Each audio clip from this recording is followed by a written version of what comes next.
기다리던 시간이죠. 몇 분과 인사하시기 바랍니다. 웃으면서 삽시다. 한 번 더 웃으면서 살겠습니다.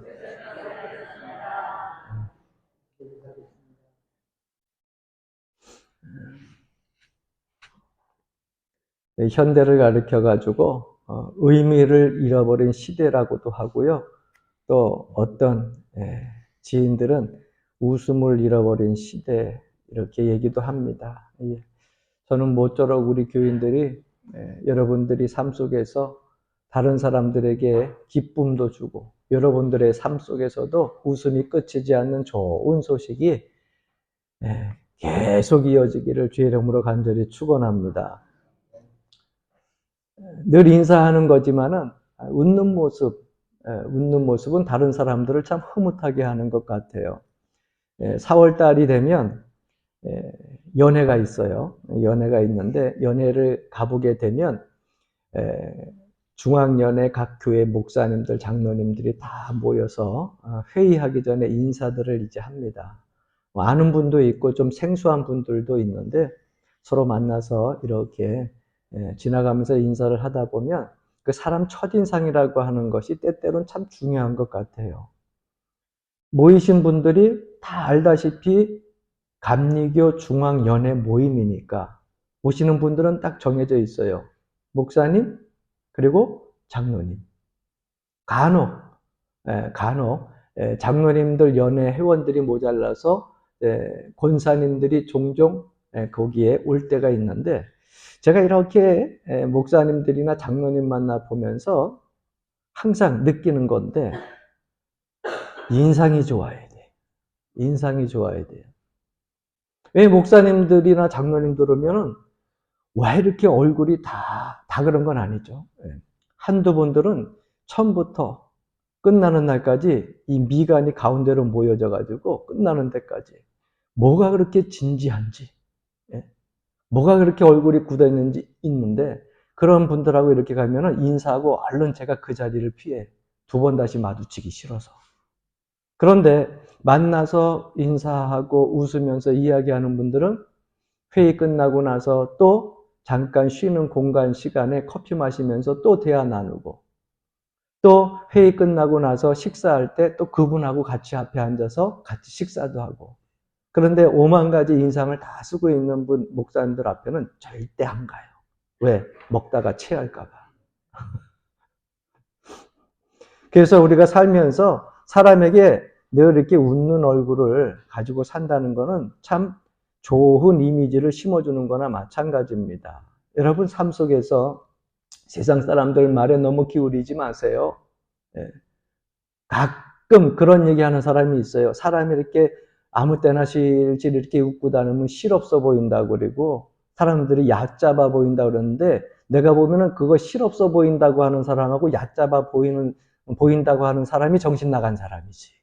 그럼 그 앞에서 항상 그냥 큰 눈 뜨고서 미간을 모으고 5만 가지 진지한 항상 그런 생활을 해야 돼요. 여러분 삶 속에서 내 마음이 진지하면 돼요. 할렐루야. 내 마음이 정직하면 돼요. 그래서 여러분 주변 사람들한테 얕잡아 보일까봐 얼굴 탁 인상 쓰고 그리고 경건한 척 이렇게 있어 보이면 다른 사람들이 위험 있다 이렇게 보는 게 아니라 속으로 뭔 놈의 걱정들이 하도 많아가지고 온갖 세상 짐 다 지고 인상 쓰고 있나 그래요. 그러니까 될 수 있으면 인상 푸시고 뭐든지 힘을 잘 빼야 돼요. 얼굴도 힘을 빼야 여러분 화장빨도 잘 받아. 힘주고 있으면은 모공이 다 다쳐가지고 화장빨이 안 받아요. 모든 게 그런 것 같아요. 운동하는 사람도 보게 되면은요. 운동하는 사람들 힘 빼는데 5년 걸리고 10년 걸린다 그러잖아요. 무슨 운동이든지 간에 힘이 빠져야 그 다음에 부드럽게 그 몸들이 움직여져서 운동도 하게 되는 거예요. 그러니까 얼굴도 힘 빼시고 할렐루야. 그렇다고 또 너무 힘 빼가지고 눈꺼풀이 저기 뭐 힘이 없어가지고 자꾸 감기면 안 돼. 여러분 오늘 부드러운 인상을 가지고 좋은 이미지를 많이 심기를 바랍니다. 자꾸 경제적으로 어렵다고 하고 이제 또 정치 이야기들을 들으면은 내 마음 같지 않아가지고 속상한 일들이 많이 생겨가지고 많은 사람들이 웃음도 잃어버리고 의미도 잃어버린 시대라 이렇게 얘기를 하는데, 여러분 사실 보게 되면 의미를 잃어버린 것 같지만 그 의미를 잃어버린 것은 다른 데서 찾는 것이 아니라 내 자신에게서부터 찾아야 돼요. 나라는 사실 살기 좋아진 것입니다. 어려울 적에 우리의 삶을 생각을 해보세요. 이전에 여러분들의 삶의 모습들을 가만히 생각을 해보게 되면은요, 옛날에 해외로 여행 가고 어디 가서 외식하면서 뭐 맛있는 거 먹고 이런 시절이 어디 있었습니까? 아이들은 그저 집안에다가 놓고 밭에 나가서 하루 종일 사실 일하기 바쁜 시간들이었잖아요. 먹으면 이래야 되고 먹으면 이래야 되고. 근데 지금 시간적인 여유들이 있잖아요. 근데 그때는요, 뭔 의미를 찾는 것이 먹고 사는 게 의미예요. 자식들이 그냥 내버려둬도 잘 굶기지 않고 키우면 그 아이들이 건강하게 자라면 그것이 삶의 의미였어요. 그런데 지금은 어떻습니까? 그만큼 생활에 여유가 있는데 자꾸 의미를 잃어버린다고 하는 겁니다. 이전에는 먹고 사는 것이 삶의 목적이었고 자식이 잘 건강하게 자라는 것이 삶의 목적이어가지고 앞만 보고 그렇게 열심히 달리면서 삶의 의미를 두고 살았어요. 근데 조금 생활이 넉넉하다 보니까, 조금 경제적인 여유가 있다고 보니까, 좀 살기가 괜찮다 이렇게 세대가 되어지다고 보니까는 우리는 의미를 자꾸 잃어버리게 됩니다. 자꾸 이제는 남보다 더 잘 살아야겠다고 하는 욕심이 생기기 시작을 해요. 내 자식도 다른 사람들보다 훨씬 더 훌륭한 사람이 되어야 된다고 하는 주변 사람들과의 비교를 통해서 욕심이 생기기 시작을 해요. 그래서 그것을 놓고 막 자기의 몸 관리도 하지 않냐고 열심히 달려가다 보면 어느 순간에 잃은 것 같은데, 성취한 것 같은데 내 건강을 잃게 되고요.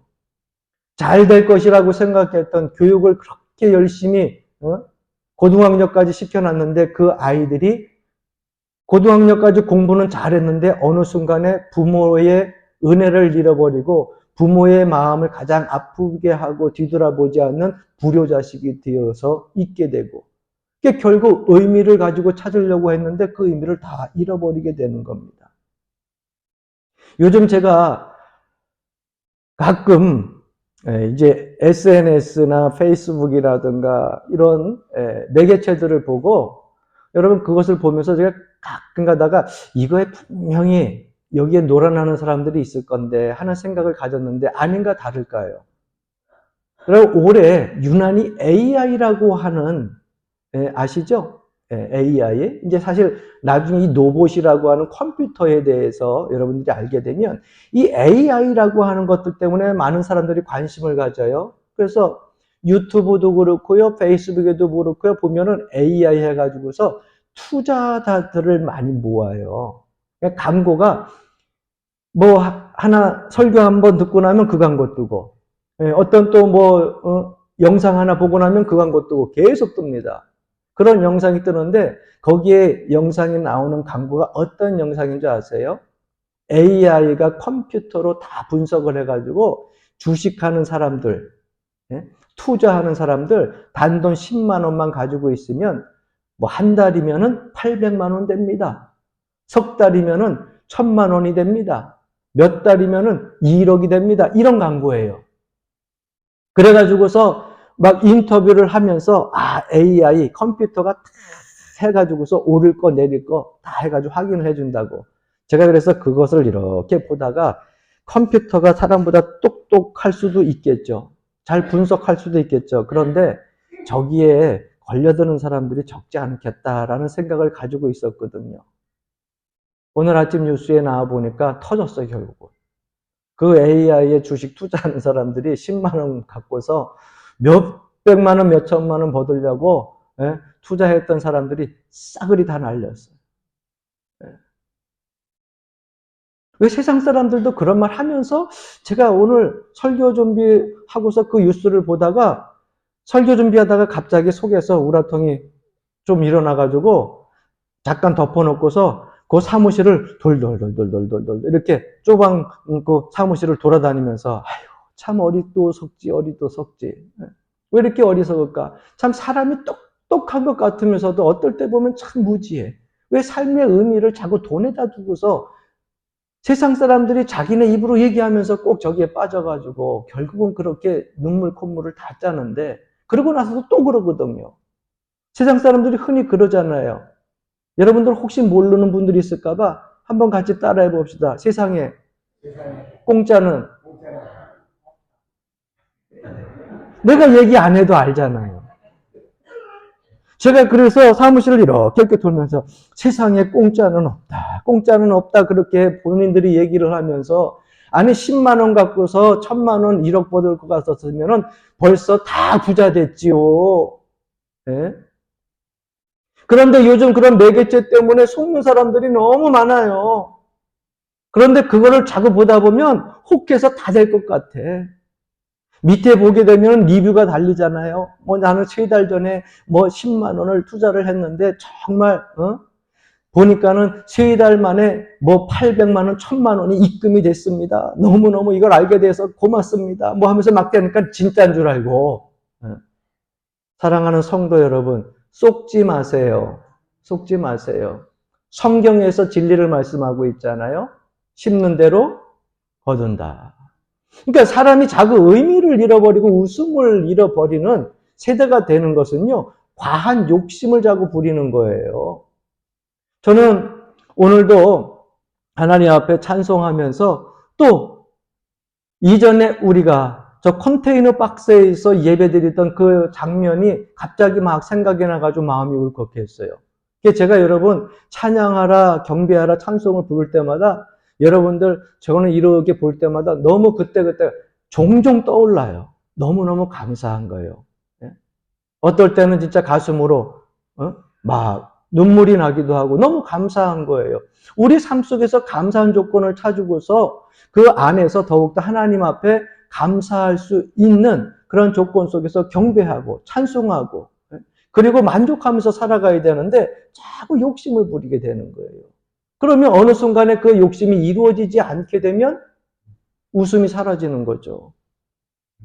왜 의미를 거기다 둡니까? 사랑하는 성도 여러분, 우리의 목적은요, 어디에 둬야 우리의 삶 속에 있어서 사라지지 아니하고 계속해서 우리의 삶이 평안하고 기쁨이 유지되어지느냐? 여러분, 하나님을 영화롭게 하는 것에 목적을 둬야 돼요. 하나님이 나를 영화롭게 하신다 그랬는데 내가 하나님께 영광을 돌리면서 하나님이 나를 영화롭게 하시는 그러한 삶의 모습으로 살아갈 때에 그것이 나의 목적이 되어질 때에 우리의 삶 속에 있어서 여러분 그런 어리석은 일들을 범하지 아니하고 기쁨이 유지될 수 있는 것입니다. 얼마 전에 신방을 하다 보니까 우리 마을에 있는 분들도 뭐 지긋하게 나이가 드셔서 돌아가신 분들도 있지만 그렇지 못하고 몇 분 또 돌아가신 분들이 있다고 이렇게 권사님들이 얘기하는 소식을 전해 듣게 되었습니다. 그분들 뿐이겠습니까? 우리 교인들도 나이가 들어서 가시는 분들이 작년에도 재작년에도 이렇게 보면 한두 분씩 있었잖아요. 그렇게 세상을 떠나갈 때 보게 되면 늘 목회자는요. 항상 임종시의 그 모습이 항상 떠올라요.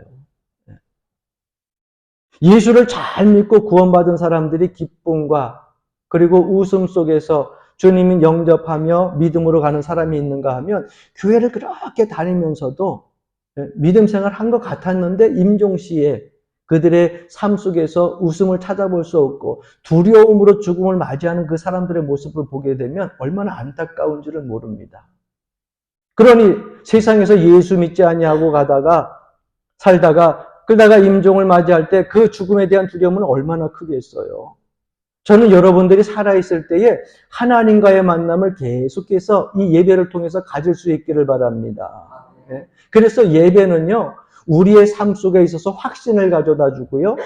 예배는요, 우리의 삶을 통해 가지고서 두려움을 떠나가게 하고요. 예배를 통해 가지고서 하나님이 살아계신다고 하는 것을 자꾸 체험하게 되는 거예요. 주님이 나와 함께 있으면은요, 어두운 길 속에서도 두렵지 않습니다. 사망 권세를 이기신 주님이기 때문에 우리도 이 사망 권세를 이길 수 있는 은혜 안에서 산다고 하는 것을 알기 때문에 여러분 두렵지 않고 살아갈 수 있는 거예요. 그러니까 매일 순간순간 여러분 하나님 만나는 시간들을 가질 수 있어야 되는데 그 하나님 만나는 가질 수 있는 가장 좋은 방법이 뭐냐? 바로 예배입니다. 예배. 그래서 내 예배가 살아야 예? 하나님의 은혜를 더 깊이 체험하고 하나님과 동행함을 느낄 수 있다고 하는 거예요. 이 로마서의 전반적인 내용들을 보게 되면은 무엇을 믿느냐, 그리고 어떻게 살아야 되느냐, 이 두 가지에 대해서 말씀을 하고 있는 거거든요. 그러면 예수 믿는 사람들은 어떻게 살아야 됩니까? 한마디로 말하면 예배가 우리의 삶의 중심에 있어야 됩니다. 저는 여러분들에게 1년에 몇 번 예배에 대하여서 말씀을 전합니다. 왜? 예배가 그만큼 우리의 삶 속에 있어서 너무 소중하기 때문에 그래요. 부득이 내가 하나님 앞에 예배 드릴 수 없는 그러한 타지에 있으면 타지에서 하나님 앞에 예배 드리는 그 시간에 예배를 드릴 수 있기를 바랍니다. 예배 드리는 사람은요, 이곳이 아니라 타지에 있어도 항상 그 마음은 어디에 있어요? 예배의 장소에 있는 거예요. 다윗이 쫓겨다니면서도 항상 그 마음은 어디에 있었어요? 주의 성전에 있었어요. 죽음의 위기에서도, 감옥에서도 항상 그들의 마음은 어디에 있었냐? 주의 성전에 있었다고 하는 것입니다. 바라기는 여러분, 예배보다 여러분들의 삶의 쾌락이, 즐거움이 앞서지 않기를 바랍니다. 우리 이 지역에 골프장이 너무 많아요. 전국에서 제일 많은 골프장이 이 가평군이에요. 그래서 주변에 돌아보게 되면 엄청 많아요. 가평에서 조금 넘어가서 포천에 가면 포천에도 골프장이 있고 가평에도 골프장이 얼마나 많은지 몰라. 근데 골프뿐이겠습니까? 요즘 여러분 생활에 여유가 생기니까 금요일 딱 되면 사람들이 얼마나 많이들 야외로들 나가기 시작합니까? 며칠 전에 뉴스를 보게 되니까 이제는 여러분들 5일째가 아니라 4일째 근무를 지금 들여오려고 지금 미국 그쪽에 지금 시행착오 없이 지금 시작하고 있는데 시행착오가 없으면 우리나라에도 4일째를 놓고 이제 근무를 해야 된다고 하는 이런 것들이 시작되어지고 있어요. 좋으시죠? 나쁘세요? 야, 이제 직장을 4일만 가면은 금, 토, 일. 토요일 아니라 금요일부터 쉴 수 있어. 나중에 제가 알기로는요, 조금 더 경제적으로 좀 여유들이 생기고, 나라의 사회복지들이 괜찮아지면 하루 일하고 하루 쉬고, 하루 일하고 하루 쉬고 하지 않을까? 이런 일들이 있을 수 있겠죠. 그러다 보면, 여러분, 한 가지 우리가 좀 영적으로 조심해야 될 것이 있죠? 뭡니까? 하나님 앞에 예배드리는 그 삶의 모습들이 희지부지할 수 있어요. 왜? 이전에는 여러분 토요일, 일요일 그래가지고 어느 정도 주님 앞에 드려지는 예배가 그래도 예수 믿는 사람들은 그저 어떻게 나오려고 했었는데 금요일 날 이미 뜬 사람들은 주일 저녁이나 월요일까지 아예 그냥 연장해서 쉬어버리는 사람들이 많다 보니까는요. 주님 성전에 나와 예배드리는 믿음의 사람들이 점점점 그 숫자가 적어들고 있다고 하는 거예요. 낚시하러 가도 좋아요. 골프 치러 가도 좋아요. 여러분들 삶 속에 있어서 취미생활하는 거 다 좋습니다. 그러나 여러분 그것 때문에 예배가 여러분들 삶들 속에 있어서 사라지지 말기를 주의 이름으로 간절히 축원합니다. 예배가 우선이에요. 갔다가도 예배드리는 거룩한 성일에는 하나님 전에 나와서 이 한날은 주님께 드려야 돼요. 6일 동안 여러분 지상에 있다가 하나님께서 거룩한 주일날 주님 앞에 예배하라고 정해놓으셨으니까 그날은 하나님 앞에 먼저 예배하고 그리고 믿음으로 시작하기를 바랍니다. 왜냐하면 예배를 드려야 우리의 마음이 새로워지고 한 주간을 새롭게 시작할 때에 하나님께서 우리의 삶 속에서 죄악에 때묻지 아니하도록 보호해 주시고 인도해 주시는 것입니다. 예수 믿는 사람들이 예배를 잘 드리지 않고 죄송한 얘기지만 한 넉 주만 한번 예배 드리지 않고 그렇게 한번 살아보세요. 그러면 부부싸움 나요. 하나님이 계시냐 안 계시느냐 부부싸움 터집니다. 믿음의 사람들은요. 믿음으로 예배하는 자리에 나와서 예배해야 돼요. 그래서 제가 지금은 뭐 우리 젊은 청년들이 없어서 결혼 주례를 많이 못하지만은 한때 계속해서 결혼 주례를 하고 그리고 결혼 주례를 할 때마다 항상 부탁하는 말이 있어요. 잘 살라고 세상 사람들이 이야기하는데 잘 사는 거는 둘이 사랑하면 괜찮아. 잘 살 수 있어요. 누구나 다 잘 살 수 있어요. 잘 산다는 것이 뭡니까? 뭐 부유하게 사는 게 잘 사는 거예요. 예. 아무 걱정 근심 없이 삶 속에 있어서 일용할 양식, 예. 거주할 주택이 있고 그리고 또 스라의 자녀들 낳아서 건강하게 잘 자라고 그 안에서 하나님을 찬양하는 찬송의 소리가 그치지 않고 그렇게 살아가면 여러분 잘 사는 거죠. 그런데 그 젊은 사람들에게 꼭 부탁한 말이 있어요. 정말 잘 살려면 두 사람이 꼭 손 붙잡고 교회 나가서 예배드리라고. 시작 첫 단추를 잘 끼워야 그래야 그 자녀들도 훗날 예배 드리게 되고 예배의 생활을 통해 가지고서 결국 그 가정은 하나님이 보호해 주시는 거예요. 우리가 하나님 앞에 드려지는 것을 영적 예배라고 하는데 이 영적 예배는요 외면적인 것이 아닙니다. 형식적인 것이 아니에요. 우리가 하나님 앞에 드려지는 이 예배가 형식적이거나 외면적인 것이 된다고 하면은 우리의 삶의 변화가 일어날 수가 없습니다. 여러분 교회에 봉사하는 일도요. 예배를 드리고 나서 봉사하는 거예요. 여러분들이 헌신하는 거, 섬기는 것도요. 예배를 드리고 나서 새로운 마음을 가지고서 헌신하고요. 섬기는 겁니다. 예배를 드리지 않은 상태에서 내가 다른 사람들한테 봉사하고 섬긴다고 하는 것은 자칫하면 시험거리 될 수 있고요. 자칫하면 사람들에게 보이려고 하는, 잘 보이려고 하는 위선적인 모습이 될 수 있다고 하는 겁니다. 그래서 하나님의 성전에서 예배하는 것이 가장 먼저가 되어야 되는 겁니다. 오늘날 교회가 자꾸 나눠지고 교회 안에서 자꾸 시험 드는 그런 문제들이 일어나는데 이유가 왜 그렇습니까? 예배를 하나님 앞에 신령과 진정으로 드리지 않기 때문에 그래요. 한때 여러분 이 러시아가 멸망을 할 때 구소련이죠. 그때 웃지 못할 사건들이 있잖아요. 여러분 러시아 정교회 우리나라보다 먼저 교회 그게 저기 뭐 기독교가 들어왔어요. 여러분 중국도 마찬가지고요. 일본도 마찬가지예요. 우리나라보다 먼저 복음의 씨앗이 떨어진 데예요.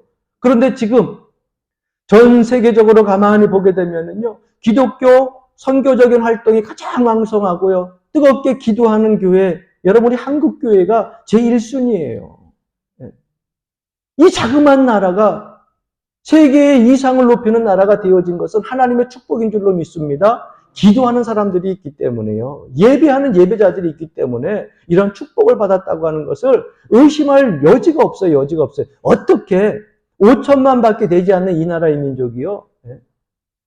막 수억의 인구를 가진 그러한 나라들이 부러워하는 그러한 나라가 될 수 있겠습니까? 하나님 앞에 예배하는 민족이니까 하나님이 축복해 주시는 거예요. 러시아에도 기독교 문명이 말씀이 먼저 그곳에 떨어졌고 또 많은 선교사들 통해서 복음을 받아들였는데 그 러시아가 왜 러시아 교회들이 문을 닫고 그리고 흩어지고 공산주의화 되었습니까? 모여가지고서 예배를 드리다가 처음엔 안 그랬겠죠. 점점 모이는 것이 익숙해지다 보니까 형식적이고 외면적인 것에 치중하기 시작했어요. 여러분 하나님 앞에 드려지는 것은 우리의 외면도 중요하지만 더 중요한 것은 내면에서부터 시작되어져야 돼요. 내 마음의 심령에서 사모하는 마음이 있어야 되고 정성이 있어야 되죠. 외면적인 모습을 하나님 보시는 거 아닙니다. 그래서 러시아 영교회에서 뭘 가지고 따졌느냐? 옷을 입고 앞에서 예배를 드리는데 황금색 밑에다가 그러한 것들을 달아가지고서 황금색 옷을 뭐 가운으로 만드느냐 아니면은 빨간색으로 가운을 만드느냐 뭐 이런 옷에 대한 것을 가지고서 교회 안에서요. 이게 종교적으로 그 학자들이 다툼을 놓고서 이야기를 하는데 결론이 나요? 결론이 안 나죠. 그거 다툼을 하고서 무슨 옷을 빨간색으로 입느냐, 황금색으로 옷을 입느냐, 이 옷을 입고 예배를 드리느냐, 저 옷을 입고 드리느냐, 그 황금색, 그러면서 다투고 있을 때 볼셰비키라고 하는 사람이요. 그 사람은 그 주변에 있는 사람들을 모아가지고 당을 조직하고 러시아 혁명을 일으키잖아요. 그래가지고 그 사람들에 의해 가지고 러시아가 폭삭 무너진 거예요. 여러분, 예배의 중심이 빠지면은요, 오늘날 이 시대의 교회도요, 금방 무너집니다. 외적인 것이 중요한 게 아니에요. 그래서 구약에서 이 예배를 가지고서 여러 가지 언어로 쓰여지고 있는데, 아바드라고 하는 단어, 사하라고 하는 단어, 포네스 쿠네오라고 하는 단어, 그리고 오늘 본문은 나트레이안이라고 하는 단어가 쓰였는데, 이런 여러 단어들이 다 언어로 쓰여진 것이 다 우리가 원어는 알 수 없지만 해석되어진 것을 보면은 동일해요. 섬긴다, 경배한다, 봉사한다, 숭배한다, 엎드려서 절한다. 결국은 이 모든 단어가 함축되어져 가지고서 5단어가 다 이야기를 하는 것이 뭐예요? 예배라고 하는 것은 뭡니까? 섬기는 거예요. 엎드려서 절한다는 거예요. 그러니까 예배는 하나님 앞에 엎드려서 주님 말씀에 철저히 순종하고 주님께 모든 것을 의탁하고 주님 무릎 아래 엎드린다는 거예요. 이게 예배입니다. 그러니까 하나님의 말씀을 귀로 담는 것도 예배의 한 형식의 의미이고, 우리가 찬송하는 것도 한 요소이고, 기도하는 것도 한 요소이고, 이 모든 것이 다 예배의 요소입니다. 더 나아가서는 우리가 세상에 나아가서 삶 속에서 나타나는 모든 삶의 모습도 하나님 앞에 예배로 드려지고 있다고 하는 겁니다. 그래서 예배를 드리면 여러분, 가정이 화목해질 수 있어요. 예배를 드리면 자녀들이 하나님 은혜 가운데에 기쁨을 줄 수 있는 자녀들로 바뀌어질 수도 있어요. 여러분들의 직장 생활 속에서 여러분들에게 꼴보기 싫고 정말 미움을 받았던, 미워하는 그러한 사람들이요, 사랑스러운 대상으로 바뀔 수도 있어요. 예배를 잘 드리고 나면 그 삶 속에서 변화가 일어나거든요. 어느 가정에 부부싸움이 일어났어요. 그런데 예수를 믿는 사람들인데 한 분은 권사님이고 한 분은 집사님이야. 얼마나 이 부인님, 권사님이 남편 집사님 바가지를 그렇게 긁어대는지, 이 남편이 너무너무 속이 상한데 예배 끝나고 가자마자, 집에 가자마자 또 뭔 일이 생겼는지 열심히 바가지를 팍팍 긁고 있어요. 남편이 너무너무 속이 상하는데 남편이 한마디 하면 여자는 10마디 하잖아, 원래. 여자는 그렇게 태어났잖아요. 남자들은 10,000마디 하면 여자는 거의 30,000마디를 한다며. 하나님 그렇게 지으셨대. 왜? 질이 좋아. 늘 얘기하지만 남자는 흙으로 만들었고 여자는 남자의 갈비뼈로 만들었기 때문에 기본 자체가 질이 좋아. 그러니 남자가 이겨요, 못 이겨요? 우리 교회는 그래도 단단해요. 물어보나 말하지. 남자가 이길 수가 없어요, 말로는. 그래서 말로 못 이겼으니 바가지 긁으니 속이 상하니까 남편이 새로운 방법을 하나 터득을 했어요. 부인 권사님이 잔소리를 하기 시작하면 내 주를 가까이 하게 하면 안 들려 이러면서 찬송을 부르기 시작을 합니다. 부인이 점점 열이 받는 거예요. 야곱이 잠깨요. 열이 막 받잖아요. 근데 계속해서 남자는 그러면서도 왜? 그 소리를 듣다 보면 자기도 속상하고 나중에 또 감정이 북받치면 팡 하고 부딪힐 수도 있으니까 그러면 난리 나는 거지.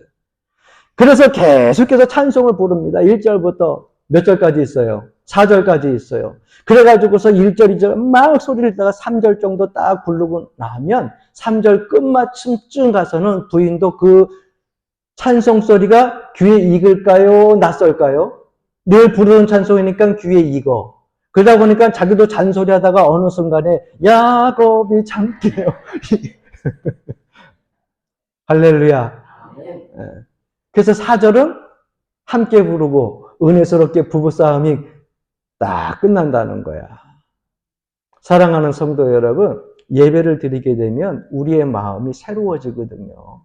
하나님 앞에 찬송하는 것도 예배예요. 기도하는 것도 예배예요. 말씀 듣는 것도 예배입니다. 예배를 잘 드리게 되면 삶에요, 기름칠을 해가지고 윤택하게 흐르는 그러한 평안한 삶이 이어질 줄로 믿습니다. 그래서 오늘 본문 첫 구절이 어떻게 시작되어집니까? 그러므로 그러므로, 네. 그러므로 이렇게 시작되어집니다. 너희 몸을 하나님이 기뻐하시는 거룩한 산제물로 드리라. 이렇게 말씀하고 있는 겁니다. 그러니까 예배할 때 우리가 가지고 있어야 될 마음이 있는데 그것은 뭐냐? 여러분 항상 그렇게 우리는 기도할 수 있을 거예요. 하나님 내 편이 되어 주십시오라가 아니라 예배를 드리면서 내가 하나님 편에 서게 해 주십시오. 이렇게 기도하시면서 예배 드려야 돼요. 왜? 하나님이 내 편에 서서 내가 미워하는 사람 폭삭망하게 하고 내가 싫어하는 사람 확 넘어지게 하고 여러분 그게 아니에요. 내가 하나님 편에 서서 내가 잘못되어진 것들은 고치고 하나님이 기뻐하시는 그러한 삶의 모습으로 바뀌어지는 것입니다. 시편을 읽다 보면 참 재밌는 내용들이 많이 나오잖아요. 아주 적나라하게 다윗이 기도하는 내용들을 보게 되면 하나님 저 원수막이 퍽 꼬꾸라지게 해주십시오. 가다가 돌에 걸려서 넘어져가지고 코가 깨지고 예를 들면 그렇게 그런 기도들이 나오잖아요. 큰 웅덩이에 빠지게 해주십시오. 막 그러잖아요. 그런 사람들에게 직접 가서 얘기하면은 그렇게 될까요? 안 되죠. 누구에게 하는 거예요? 하나님께 하는 거예요. 미워하는 사람, 원수 같은 사람들 하나님 앞에 토해놓는 거예요. 그것이 뭐가 됐어요? 기도가 된 거예요. 그러니까 하나님께서 다 알아서 처리해 주시고 그 다윗의 마음을 위로해 주시잖아요. 이게 예배하는 자의 모습입니다.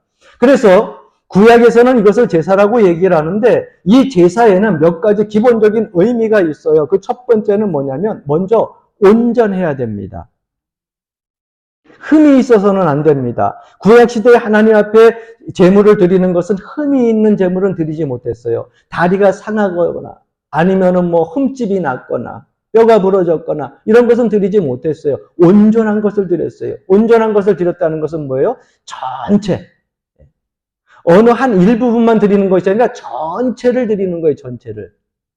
여러분들의 삶이 하나님 앞에 온전한 예배가 되어지려면 오늘 하나님 앞에 드려지는 이 예배뿐만 아니라 이제 예배를 드리고 나가서 바깥에서 일주일 동안 생활할 때도 여러분들의 삶이 하나님이 기뻐하시는 것으로 드려져야 됩니다.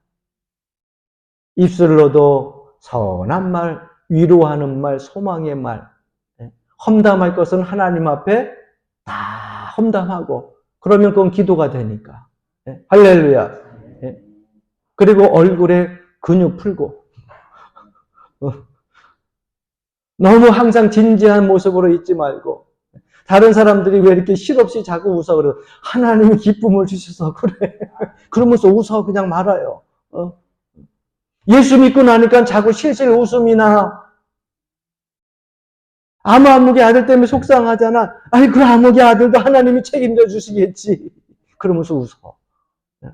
근육을 다 풀고 그러한 삶의 모습이 하나님 앞에 온전하게 드려지는 제물이 되고 예배가 된다고 하는 겁니다. 그 제물은 흠이 없어야 돼요. 오늘만 하나님께서 예배드리는 날이 하나님께 예배드리니까 목사님이 그렇게 하라니까 교회에서는 막 빵긋빵긋 진짜 누가 봐도 천사인데 집에 가서는 막이 되면 안 되잖아요. 옛날 항상 그런 분들이 있었거든요. 나는 시어머니 때문에 교회 안 나간다고. 왜 시어머니가 어때서 권사님인데 시어머니가 교회 집사님인데 얼마나 천사 같은 분인데 목사님 앞에서는 천사죠. 우리 집에 오면 마귀예요. 마귀 이런다고. 그 온전한 제물이 아니에요. 그리고 그때 제사 드려지는 구약의 제사 그 예배는요. 물량으로 따지지 않았어요.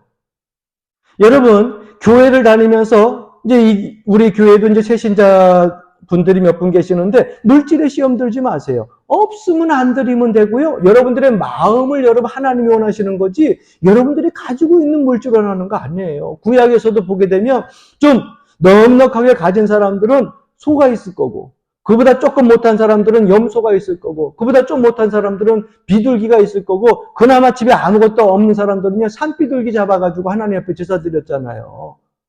그 제사의 종류는요 송아지, 염소, 양 그리고 산비둘기, 집비둘기 이런 거 드렸거든요. 하나님이 받으실 때 어이구 너는 송아지 드렸구나 큰 거 드렸구나 어이구 잘했다 이렇게 하지 않으셨거든요.